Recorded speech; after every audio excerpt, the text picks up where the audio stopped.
तो दोस्तों, अगर आप सैलरीड पर्सन हो और आप खुद से अपना रिटर्न भरना चाहते हो तो आपके पास 6 चीज़ें ऑन हैंड होना चाहिए। फर्स्ट, पैन कार्ड आपका, आधार कार्ड, फॉर्म 16 जिसमें सैलरी डिटेल होंगे सब। उसके बाद फॉर्म 26 फॉर्म 26 में आपके टीडीएस के डिटेल होंगे। और उसके बाद बैंक डिटेल, आपका बैंक डिटेल आपके पास होना चाहिए। और सिक्स्थ, अदर इनकम, जैसे बैंक इंटरेस्ट और एफडी इंटरेस्ट, ये जो भी आपका अदर कुछ इनकम सोर्स है उसके डिटेल आपके पास होना चाहिए। और उसके साथ में आपको, हाँ, तो ये सब होने के बाद उसके बाद मैं अब आपको क्या करना है कि एक रिटर्न यूटिलिटी फॉर्म डाउनलोड करना है। वो कहाँ से करना है? आपको गूगल क्रोम पे जाना पड़ेगा। गूगल क्रोम जैसे ही आप ओपन करेंगे तो यहाँ पे आपको income tax ITR form RPU download करना पड़ेगा। तो इस पर आप क्लिक करेंगे, यहाँ पे डाउनलोड इनकम टैक्स डिपार्टमेंट पे जाके तो इस तरह से डैशबोर्ड ओपन हो जाएगा। तो यहाँ पे देखिए आपको डाउनलोड दिखेंगे। तो यहाँ पे पहले आपको असेसमेंट ईयर सिलेक्ट करना है, किस साल का आपको रिटर्न भरना है। तो उसके लिए आप असेसमेंट ईयर सिलेक्ट कर लेंगे। तो मैंने यहाँ पे 22-23 का सिलेक्ट किया हूँ क्योंकि इसमें अभी यही दिख रहा है और मैं इसी साल का भरने वाला हूँ। तो यहाँ पे आप अपने हिसाब से जो भी आपका असेसमेंट ईयर रहेगा वो यहाँ पे देखिए आपको दिखेंगे। तो उसमें जाके आप असेसमेंट ईयर सिलेक्ट कर लेंगे। उसके बाद देखिए यहाँ पे आने के बाद यहाँ पे देखिए आपको ITR1 सैलरीड पर्सन के लिए I T R one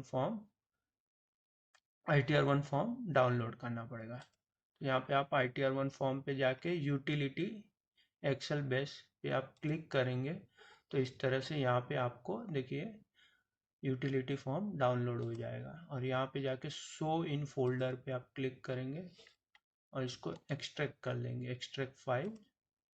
desktop पे आप इसको एक्सट्रैक्ट कर सकते हैं।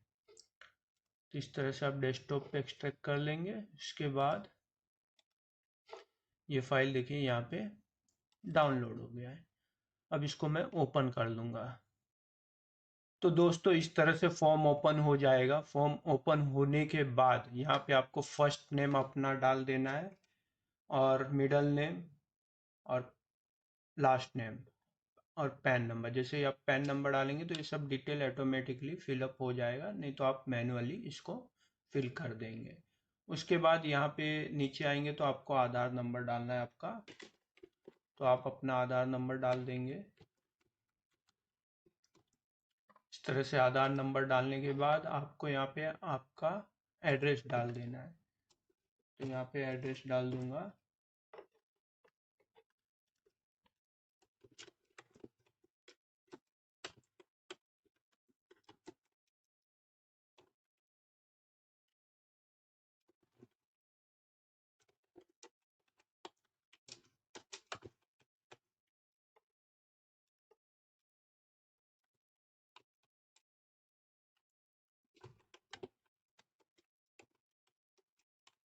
उसके बाद एड्रेस, जो भी आपको यहाँ पे flat number, name of premises, जो भी यहाँ पे आपको जैसे पूछा गया उस हिसाब से आपको फिलअप कर देना है।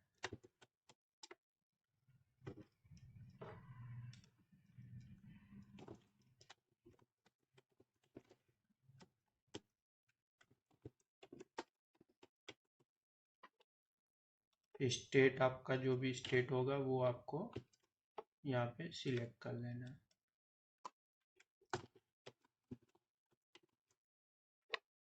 यहाँ पे कंट्री,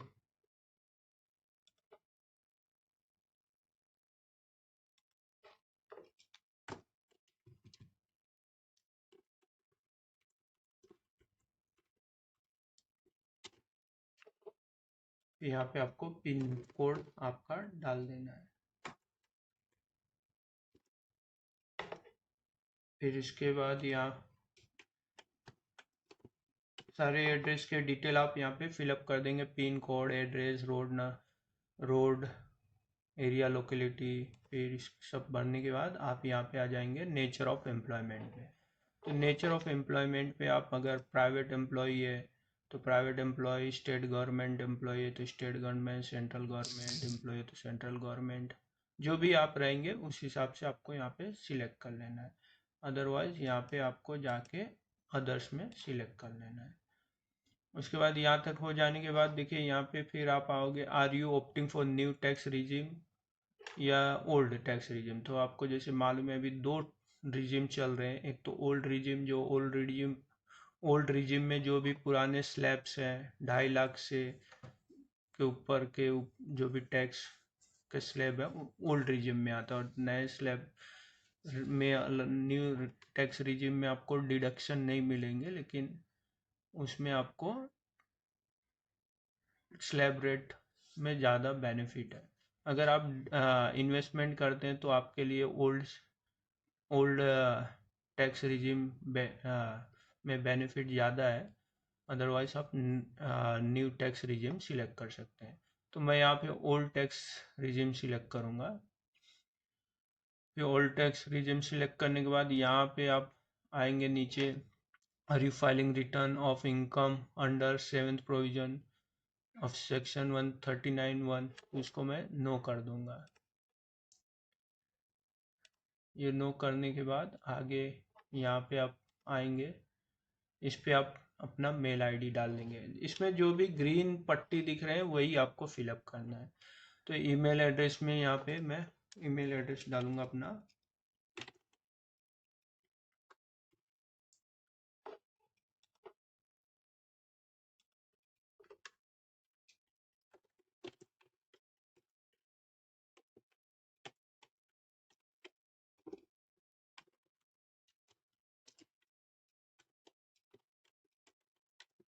इस तरह से ईमेल एड्रेस डालने के बाद यहाँ पे फिर आपको अपना मोबाइल नंबर डाल देना है।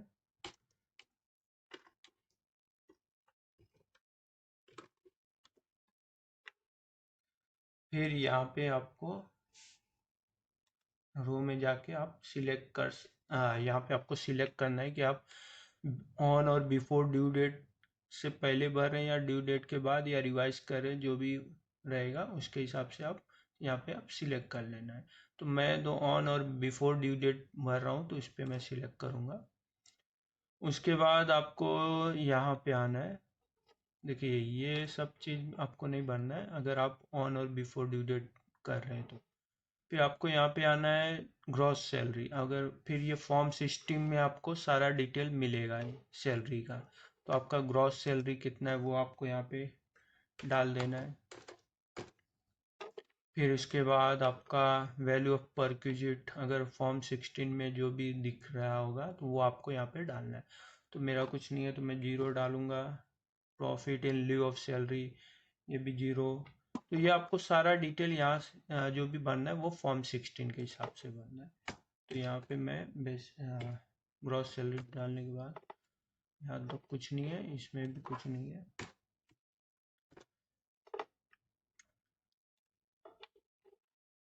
इस तरह से आ जाएगा। फिर मेरा जो मैंने ग्रॉस सैलरी डाला था वही नेट सैलरी भी है। उसके बाद मेरा ऑटोमेटिकली स्टैंडर्ड डिडक्शन मिल जाएगा 50,000 का। और उसके बाद प्रोफेशनल टैक्स 2,500 जो फॉर्म 16 में रहेगा तो वो डालना है। वो आपको फॉर्म 16 आपके हाथ मतलब आपके पास होना चाहिए, उसी के हिसाब से आपको फिलअप करना है। फिर उसके बाद income chargeable under the head salary, ये आपका मैच होना चाहिए फॉर्म 16 के साथ। उसके बाद यहाँ तक मैंने सैलरी डिटेल डाल दिया। अब मुझे यहाँ पे इनकम फ्रॉम अदर सोर्सेस में, अगर इनकम फ्रॉम हाउस प्रॉपर्टी में अगर आपको कोई रेंट मिल रहा है, आपने कोई घर रेंट पे दिया है तो आपको उस पर रेंट मिलता होगा तो वो डिटेल भी आप यहाँ पे डाल सकते हैं। तो फिलहाल मैं तो सिर्फ सैलरी का डिटेल डाल रहा हूँ, तो मैंने अभी वो डाल दिया। उसके बाद इनकम फ्रॉम अदर सोर्सेज, अगर इनकम फ्रॉम अदर सोर्सेज में सेविंग बैंक इंटरेस्ट, जो भी सेविंग, सबके पास सेविंग बैंक होता है तो आपको उसमें इंटरेस्ट मिलता है, तो सेविंग बैंक इंटरेस्ट आपको अपने पासबुक से ले लेना है। तो पूरे साल में 4 बार इंटरेस्ट आता है क्वार्टरली, उसका टोटल करके यहाँ पे आपको डाल देना है। फिर अगर आपने कोई एफडी बनाया है तो अगर फॉर्म 16 में आपने कंपनी में शो नहीं कराया है तो आप यहाँ अलग से भी डाल सकते हैं। तो मैं तो यहाँ पे अभी कुछ नहीं डाल रहा हूँ क्योंकि मैंने पूरा सैलरी में ही अपने कंपनी में सारा डिटेल दिया था। फिर उसके बाद यहाँ तक भरने के बाद अब आप नीचे आएंगे। नीचे आने के बाद देखिए यहाँ पे आप डिडक्शन में आ जाएंगे। डिडक्शन में ATC 1,50,000 तक आपको डिडक्शन मिलता है। तो आपने अगर कुछ इन्वेस्टमेंट किया रहेगा तो आपको फॉर्म 16 में वो दिखे रहा होगा, या तो LIC होगा या कुछ भी interest of housing loan property, उसका इंटरेस्ट आपको सारा चीज़ ATC में आपको डिडक्शन मिलेगा। वो सारे डिटेल आपको ATC में ही शो कर रहा होगा अगर आपने कंपनी में ये डिटेल दिया होगा तो यहाँ पे मैं डाल दूंगा।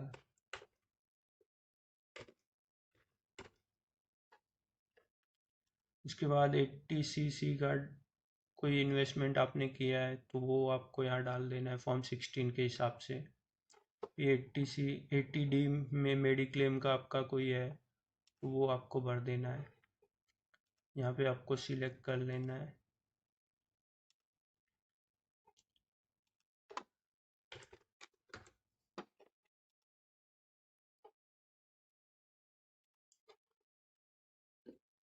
इस तरह से सारा डिटेल आपको भरने के बाद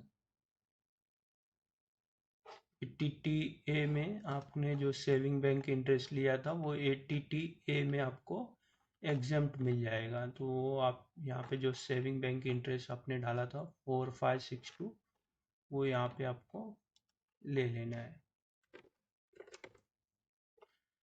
तो इस तरह से आपको सारा डिटेल फिलअप कर लेना है। इसके बाद अगर आपने कोई इनकम इन्वेस्ट किया है, एग्जेम्प्ट इनकम है आपका कोई भी, तो वो एग्जेम्प्ट इनकम का डिटेल यहाँ पे डाल देना है। जैसे डिविडेंड हो गया, एग्रीकल्चर इनकम हो गया, या फिर PPF इंटरेस्ट हो गया, तो वो सब एग्जेम्प्ट इनकम होते हैं, वो यहाँ पे आपको मिल जाएगा। उसके बाद ये सब फिलअप करने के बाद आपको TDS में आ जाना है। TDS वाले टैब में आपको यहाँ पे पहले तो आपके कंपनी का टैन नंबर डालना है। ये आपको फॉर्म 26AS से मिलेगा। यहाँ पे टैन नंबर डालने के बाद इस तरह से टैन नंबर डाल देना है। इसके बाद यहाँ पे आपको कंपनी का नाम डाल देना है। आपकी सैलरी कितनी है वो आपको यहाँ पे डाल देना है। जो भी आपको फॉर्म 26AS में ये सब डिटेल मिलेंगे। और इसके बाद यहाँ पे आपको आपका TDS डाल देना है। इस तरह से भरने के बाद यहाँ पे आपको अदर देन सैलरी का TDS कुछ होगा, जैसे इंटरेस्ट डिविडेंड का, तो वो डाल देना है। वो फॉर्म 26AS में आपको सारा डिटेल मिल जाएगा। तो TDS डिटेल यहाँ पे सब फिलअप करने के बाद अगर आपने कोई एडवांस टैक्स भरा है या सेल्फ असेसमेंट टैक्स, तो यहाँ पे आपको वो सारे डिटेल फिलअप कर देना है। उसके बाद आपको TCS में अगर कोई है फॉर्म 26AS में तो वो फिलअप कर देना है।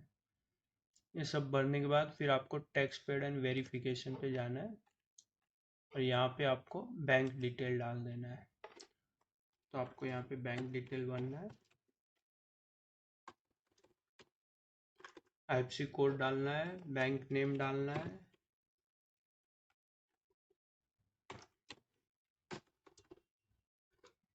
IFSC कोड डालेंगे तो आप ऑटोमेटिकली बैंक नेम आ जाएगा। उसके बाद यहाँ पे आपको अकाउंट नंबर डाल देना है।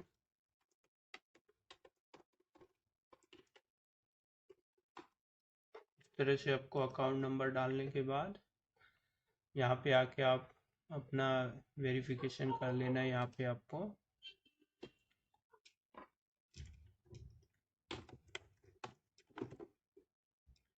वेरिफिकेशन डिटेल डालने के बाद यहाँ पे सारा, और ये सेल्फ करना है क्योंकि आप सेल्फ इंडिविजुअल है तो सेल्फ सिलेक्ट करेंगे। और यहाँ पे प्लेस जो भी आपका रहे वो आप डाल देना। इस तरह से आपको डिटेल भरने के बाद क्या करना है, कैलकुलेट टैक्स, यहाँ पे आना है कैलकुलेट टैक्स। जैसे ही आप कैलकुलेट टैक्स करेंगे तो इसके बाद देखिए दोस्तों, कैलकुलेट टैक्स कर देना है तो आपका कैलकुलेट होके टैक्स आ जाएगा, कितना टैक्स आपको भरना है इस तरह से आपको दिखेगा। तो दोस्तों जैसे आपने कैलकुलेट टैक्स कर लिया और उसके बाद जो भी आपका टैक्स आता है उसके भरने के बाद आप क्या करेंगे, जेसन जनरेट जेसन फाइल पे क्लिक करेंगे तो यहाँ पे इस तरह से कुछ पॉपअप आएगा, उस पर आप ओके करेंगे। ओके करने के बाद देखिए इस तरह से आपको जनरेट जेसन दिखेगा और उसके बाद आपको क्या करना है, इसको सेव जेसन को सेव कर लेना है। जैसे आप सेव करेंगे तो सेव हो जाएगा, यहाँ पे दिखाएगा कहाँ पे, किस पाथ पे आपके डेस्कटॉप पे कहाँ पे सेव हुआ है वो आपको दिखेगा। इसको ओके करने के बाद आपको क्या करना है, income tax e filing return login कर लेना है। जैसे ही आप income tax e filing login करेंगे, यहाँ पे आपको जैसे इनकम टैक्स ई फाइलिंग का लॉगिन करने के बाद देखिए यहाँ पे आपको यूज़र आईडी डालना है। उसके बाद आपको यूज़र आईडी डालने के बाद आपको पासवर्ड डाल के लॉगिन कर लेना है। आपका इनकम टैक्स ई फाइलिंग का पोर्टल ओपन हो जाएगा और फिर यहाँ पे ई फाइल पे आपको क्लिक करना है। ई फाइल पे इनकम टैक्स रिटर्न पे आपको क्लिक करके यहाँ पे फाइल इनकम टैक्स रिटर्न पे जाएंगे। यहाँ पे आपको इस तरह से डैशबोर्ड दिखेगा। यहाँ पे आपको असेसमेंट ईयर सिलेक्ट करना है। उसके बाद आपको आपका जो भी जेसन फाइल है उसको अटैच करना है। अटैच करने के बाद आपको सबमिट कर देना है और उसके बाद आपको ई वेरीफाई कर देना है। जैसे ई वेरीफाई आपका अगर आधार कार्ड और पैन कार्ड लिंक होगा तो आपको मोबाइल पे OTP आएगा, वो OTP डाल के आप अपना रिटर्न फाइल